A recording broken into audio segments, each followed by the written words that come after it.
And so I feel like that brings us to species, and which I feel like you can't talk about species without talking about backgrounds, because backgrounds are very entwined with the species now. I do like how they've continued, since Tasha's, where they came out, where you can kind of modulate your stats like wherever you would like them. I do feel, though, with backgrounds that they've kind of cornered you back to like the older system, where now you only have certain attributes that you can put your points into, as opposed to any of them, which I thought Tasha's came out with. You can make custom backgrounds still. Yeah. Incorrect. How's it? Yeah, explain it to me. So think of the backgrounds in the 2024 as pre-gen characters, right? Like you play, like in Baldur's Gate 3, you can play an origin character, right? So it's your story's already figured out, right? Or you can make your own. So that's what they're really doing here, is they're giving you, like, if you don't know what you're doing, you don't want to make so many decisions, you can say, well, my background was a farmer, and farmers get +2 to Constitution, Wisdom, con, or whiz. yeah. So if I want to be a fighter, I'm going to put my 2 into strength and 1 into con, or something like that, right? Right, but can I be a farmer and not use strength, con, Yes. and whiz? Can I be an intelligent farmer? Yes. Ask your DM. Yeah, I fair. backgrounds, Like right? like And we said anything- earlier, it's the table's rules or whatever. Yeah. But I felt like, are they getting away from that? Like, did they make a mistake as far as they didn't think of it, or by telling you, the general rules as they sit in the book without changing them, you have these 3 attributes that you can put points into. Does that get away from what they did with Tasha's, where they're like, species isn't tied into which attributes you have, but now it feels like backgrounds. I like it better because at least it's going to make the player think, why do I have this? And that's why backgrounds exist in the system. So here's the thing. This is what I'm getting to. All the backgrounds do is take the burden off the player to make another decision. So if you don't know exactly where you want things to line up, but you're like, well, I know I want to play a fighter, and I know I want to be an elf. Okay, the farmer background seems like it makes sense, and it makes sense for the story I have in my head. Oh, he was a little farmer on an elf farm, and then he worked for an elf farm guy in a That sounds red. that sounds horrible. So I guess I have a list here. I'm gonna look over this way because we have a list on the monitor off camera. So if I'm looking there, that's why. But let's just go through the races, like Aasimars. Do you guys what is your So we all know that John will play an Aasimar. always? We can talk about him because he's not here to defend himself. Yes. So they get their celestial revelation. You can select. They seem great. Aasimars, no problem. Yep. You want to know a problem I have? Moving on. Uh-oh. What happened to the Uh-oh. Ardlings? That's the We remember the Ardlings. I got it. We remember the Ardlings. We had the Unearthed Arcana. Here's some ideas we have for species. Ardlings are going to be these beast-headed celestial animal descendants. Really interesting. I was like, oh, this is a new thing. A new thing for a new version, a new year. 50th anniversary, Ardlings. Everyone's going to be playing people with the heads of eagles, eagle people, with the bodies of humanoids. Maybe they have feathers. I was so hyped. I was so excited. I thought Ardlings was a strange choice for name. And then everyone went, I don't like this. Are we not going to have Aasimar now? Oh, we're not going to have Aasimar? This is the new Celestial? Get rid of Ardlings. A lot of losers hopped into the... I'm not done. A lot of you losers, a lot of butthurt people jumped into the Unearthed Arcana surveys and said, how dare you? How very dare you? So they went, let's not do anything new. No Ardlings now. So was this a competition between Celestials, either Ardlings or the? That's the way it was posed. People didn't specifically say, we're not going to ever give a UA that has a species called Aasimar. Right. But because they were celestial animal descendants, Oh, you can't put the internet. everyone went, oh, well, if those are the new celestial lineage, if that's the new species that is going to be descended from celestials, then we want the old thing. You can't tell the internet they can't have something, especially something that they play and like. And But the internet can tell you are not allowed to have something. Exactly. Look, let's move on to Dragonborn, because I just saw something Oh, that yeah. stuck in my craw. Uh-oh. I don't know if it's the same thing, but Is it level 5? that's insane. Level 5. Yeah, I don't think that's insane. I think that's awesome. It used to be level 10 if you're a sorcerer. Like, Are the thoughts There's that a fly 4th now? edition way that a Dragonborn can get wings. Nobody had a problem with that. I'm just saying. I 10, get it. 10 minutes is 100 years in D&D. But here's the thing. Let's if be they're gonna clear. give, if that's every fight. But if they're gonna give the Dragonborn flight, just give it to him from the start. You can choose to have wings, like just like Just the, remove your them wings from have to grow. most games. the big birds. What are the big? Because most DMs are going to be like, Big birds. Big Bird's called on Sesame Street. Aarakocra. I can never say the name, so I Yeah. hesitate. I was never going to tell it is known that a lot of DMs will be like, you're going to fly. Uh-huh. I don't want to deal with that. Pick something else. Can I just point out something? Just going to throw it out there. They're spectral wings. So you could be a level 5, let's say ranger, with wings made out of fire for 10 minutes. That's cool. That's really cool. And if you're a DM and you're like, I don't really like that they're just going to be up there shooting at my guys, kill them. Just kill them. Literally go, that guy has flame wings. Focus on him. Blah, blah, blah. Yeah. Now they're dead. Then you're just fall damage, 1 failed death save. Then you're fighting like elephants that are squirting water in your wings, and they're going out, and you're falling to your death. You gotta let your players be cool sometimes. Yeah. Let this be the thing that makes them a target. Yeah, and that's I I what feel like cool. Dragonborn. Yeah, kill them all at just 4th level. hate to disallow them from my game. Just kill them at 4th level. Well then be cool, Nathan. And then they make another one. Then they never Like, get to 5th level. I think just be cool about it. So dwarves. You would you would need to take it What into about those account dwarves, every everybody? single time. But everybody can cast, if you're a caster, you're level 5, you can cast Fly. Fly's a 3rd level spell. What's the problem with that? It's I know that's the There thinking. used to be. I don't know. I know that's the thinking. It's 10 minutes. It's one combat, and then they're done. But Just like every other thing with DM, get them to waste it in the against the kobolds. it And then also- when they get to the main guy, they don't have flight anymore. It also sounds pretty fun if you're going to have a wizard cast Fly on someone, and the barbarian Dragonborn is like, I'll come with you. I'll protect you.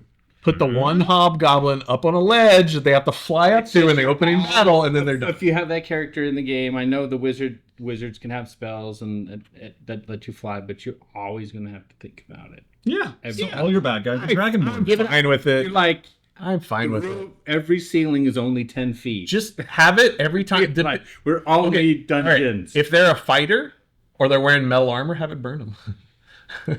So the dwarves have been streamlined. Yeah. If they're wearing cloth armor, And- set their clothes on fire.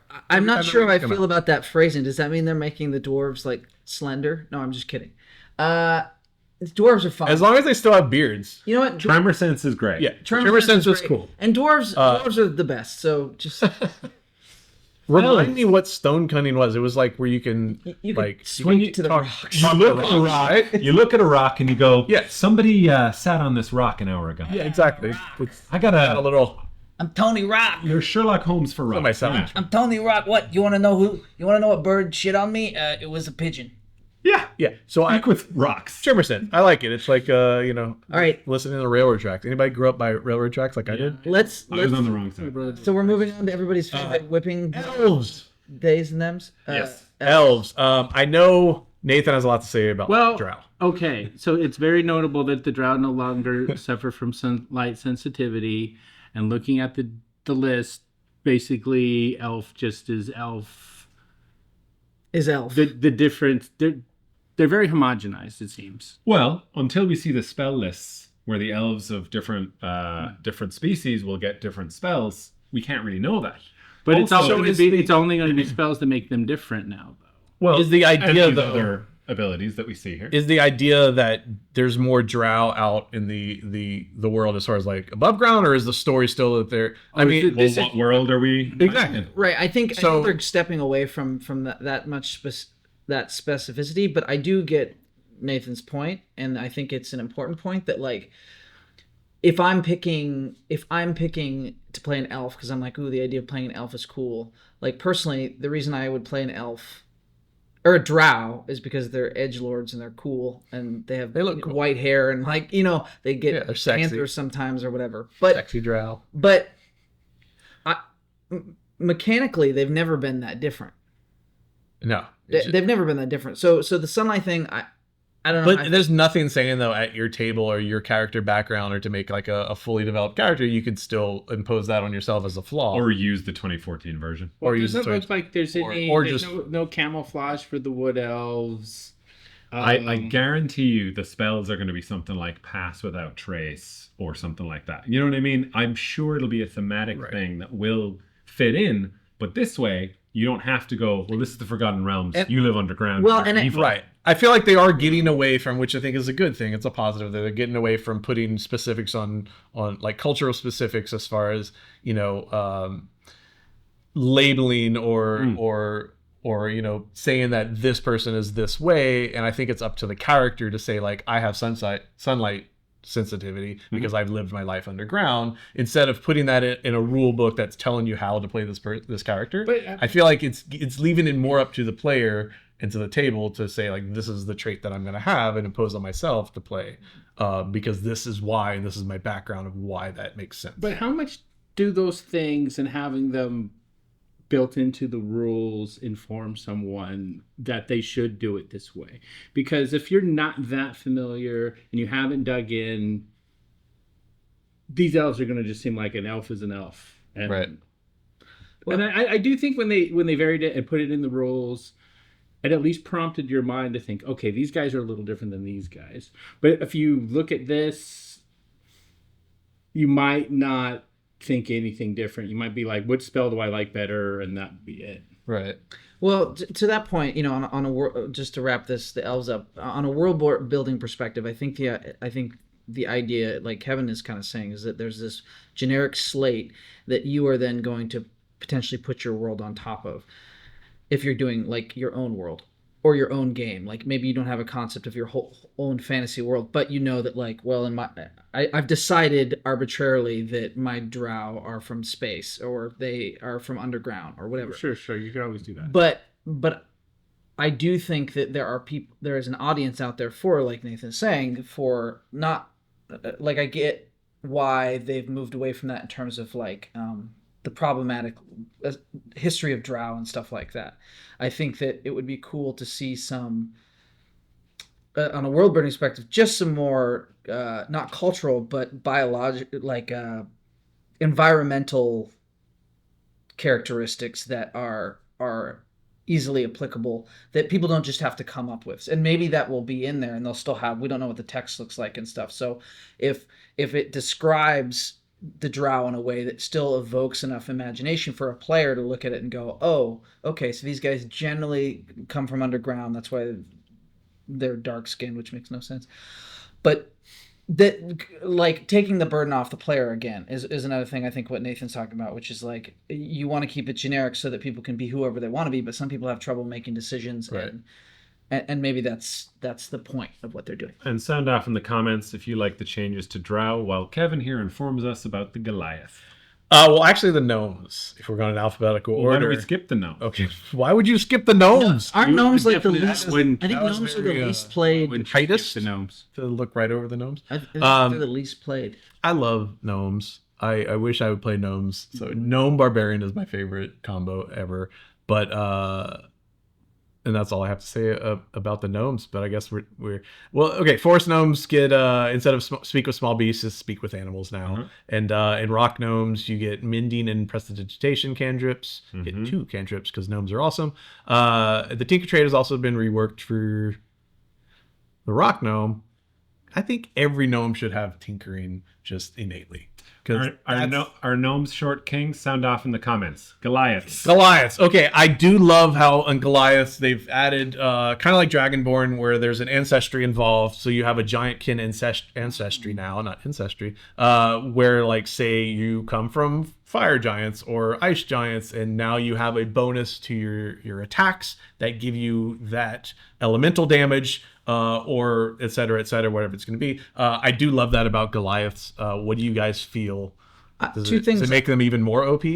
Two things. I like that. I didn't know that they were that tied to the giants. They always have been ancestry, the giants, but just in name alone, like they never got any kind of trait or So they're kind of the new half giants. They basically are, yeah. Yeah. But they always kind of were. You could choose to do it that way, or just be a tribe of very large people, right? Did Dungeons and Dragons, this new version, I don't know, whatever it is, 2024 D&D, are they allowing players to be large yet? Well, as you can see. Yeah, 2 points. I didn't get that far. 2 points. So the first point is that they have large form now, which a bonus action, they become large for Okay, what is it, that's 10 weird. minutes, gaining strength. So they kind of hulk out for 10 minutes. Wait, they're only large for 10 minutes? That's stupid. yeah. Why?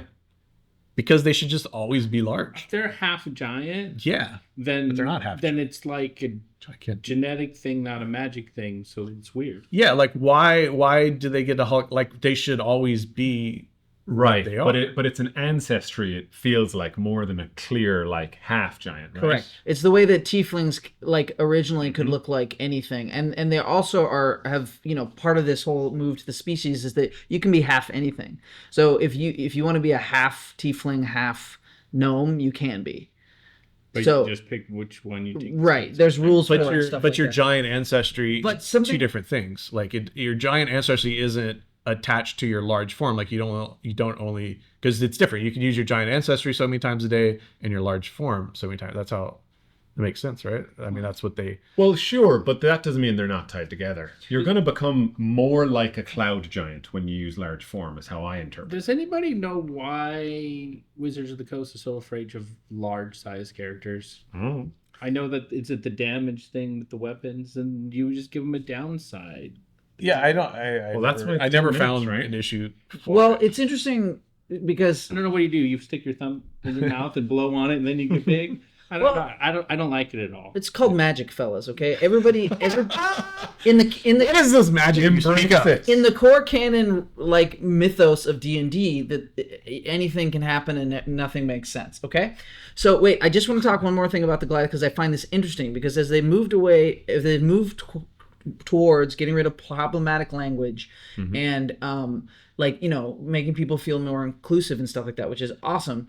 They powerful build. It notes that powerfully build, formerly called Little Giant, no longer grants proficiency in athletics. So it's saying just because you're a big, tall giant doesn't mean you're going to be athletic. But then it goes on to give what I think is a very convoluted addition to that, which is you have advantage on saving throws to end the grappling condition in addition to increased carrying capacity. I'm like, so you are bigger or heavier or buffer. Like, Can I, that's what as I yeah. think the tallest person here, Stephen Merchant, Grant O'Brien, Sean Leonard, we're all very tall. Europeans. Tough to hold on to because of all of this. Doesn't mean that we're good at athletics. I think this makes perfect sense. Right? You can end the grapple condition by going, no. So you're harder to You hold. can use that. You can. That's you fine. can use I that can go with that, acrobatics but- check, right? I guess, yeah. I think right. You and who's a really Be tall advantage on that. buff? Who's wrestler? A tall buff person? Yeah. Drew McIntyre? Drew McIntyre. You cannot carry as much as Drew McIntyre. Correct. Even if you were the same height. Correct. So that's But- where it's a little bit weird. But I can carry a lot more shopping bags because I can go 2 here, 2 here, right? I've got longer arms. So I'm carrying more because I've got more places to carry. I love the. But if you I love it. magically love put your it. thumb in your mouth and blow and you get larger, Yeah. you can carry it. Put it in your This mouth and you this can sit table on it is and spin. anti. Halflings got faster, everybody. Great. Moving on. Halflings, which I call the lesser gnomes, yeah, they didn't really get much at all. Oh, their speed is now 30 feet. They can now move the same amount as everyone else. Love Way it. to go, Wait, do halflings. they get all of those things? And is that a little different? They have been streamlined, and then there's no. They're like, we just gave them a whole bunch of feet. They always had a bunch of great stuff. No Yeah. one was playing them for some reason. Yeah. Anyway, But we got Yeah. to keep Yeah. moving. So humans, yeah, They're great. they're great. orcs. They're resourceful. Yeah. Everyone's gonna play humans. It's Orcs. fine. They've changed some orc stuff, didn't they? They did, Something? yeah. Better Uh, dark vision. They don't have powerful build, but they do have adrenaline rush. We are literally reading of. Look, my that's why training. I'm like, Yeah. can I finish this off with a question? Can I Yes. pose a Let's final question to throw each of you? out. Okay, orcs and tieflings. Meh. And in your first Follow the link. game in 2024 D&D, Yes. what species will you be choosing? Ooh. Good question. Why do you have to start with me? Because I always take forever to think. Nathan, what species are you gonna pick? I would pick a dragonborn so I could break your game. Fair enough. I thought you were gonna say a 2014 Drow. How about you? I would pick probably the tieflings because the tieflings have this new lineages, the chthonic, the abyssal, I forget what it is, abyssal chthonic infernal, which I think is really cool because it gives them a little Chthonic is new. more, Yeah. What would be the description of a chthonic background? Is that like a Cthulhu-ish? Yeah, Yeah, very much an elder god. You'd have Chthon, tentacles. if you've read Yeah. Marvel Comics recently, they've had a lot of stories that are like the Darkhold is connected to Chthon. Gotcha. Multiverse of Madness, the Doctor Strange movie, bad. Yeah. But in general, Chthon is chaos, and there's also a lot of madness, searching for power and secrets, I believe. Yeah, it comes from the Greek Chthonic. mythology. There was a set of chthonic gods who lived in the underworld, and Nice. Thank you for educating me. And that species you're So going to pick. I would be torn between either gnome or Goliath. Wonderful. And Big or small? I'll be playing an Ardling. Let us know what you'd like to play in your first 2024 D&D campaign in the comments below. He set, Roleplay grab bag. he set all that up for that. Yeah. Yes, he did. We can move on to the next topic.